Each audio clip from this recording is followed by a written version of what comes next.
By John Craig, chief political correspondent. The demise of Amber Rudd, once seen as a leading candidate for the Tory leadership, has been even swifter than her rapid rise to near the top of British politics. And the Windrush scandal, which has left her reputation in tatters, is just the latest example of how the Home Office is often seen as a graveyard for political careers. In modern times, only Theresa May has made the leap from Home Secretary to Prime Minister. And many MPs believe she and not her successor is really to blame for Windrush.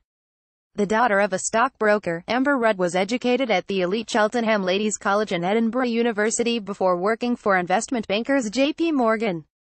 And perhaps surprisingly for a politician with an unflashy image, she also worked on Richard Curtis' hit 1994 film Four Weddings and a Funeral as aristocracy coordinator, which meant finding extras to appear in it. She appeared briefly in one of the church scenes herself. Image. Amber Rudd's resignation letter to Theresa May. Image. Theresa May's response to Amber Rudd's resignation letter. In the 1990s, she was married to the writer and restaurant critic Double-A Gill, who died in 2016, and they had 2 children. He called her the silver spoon in his columns because of her privileged background. After being placed on David Cameron's A-list of parliamentary candidates, in 2010 she won the marginal seat of Hastings and Rye and was soon parliamentary private secretary to the Chancellor, George Osborne. She was on her way.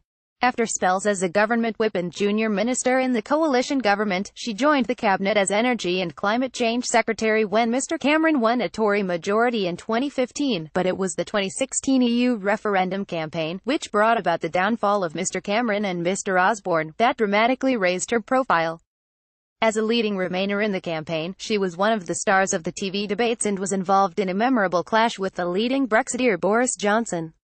She firmly told Mr. Johnson, "You don't save money by leaving the EU, instead you have less for public services." Her reward, when Theresa May became Prime Minister, was to succeed her at the Home Office, a top job but seen by many as a poisoned chalice. Video. Rudd, "We don't have targets and it has been a turbulent 22 months." Her first Tory conference speech as Home Secretary, in 2016, was reported as a hate incident to police after she suggested that companies should be forced to disclose how many foreign workers they employ.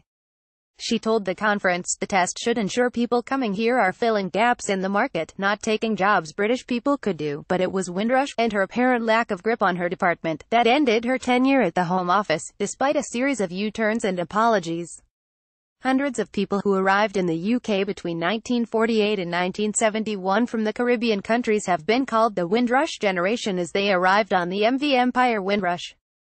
They were brought to the UK in response to post-war labour shortages in the UK and given indefinite leave to remain, but those without documents were recently told they needed evidence to continue working, get treatment from the NHS or to remain in the UK. Ms. Rudd's downfall began on Monday, when she apologized, saying, "There's absolutely no question about their right to remain and I apologize about any wrongdoing to them." She was ultimately undone by the forensic probing of the Home Affairs Select Committee, when her evidence was contradicted by her own civil servants, who have now had their revenge.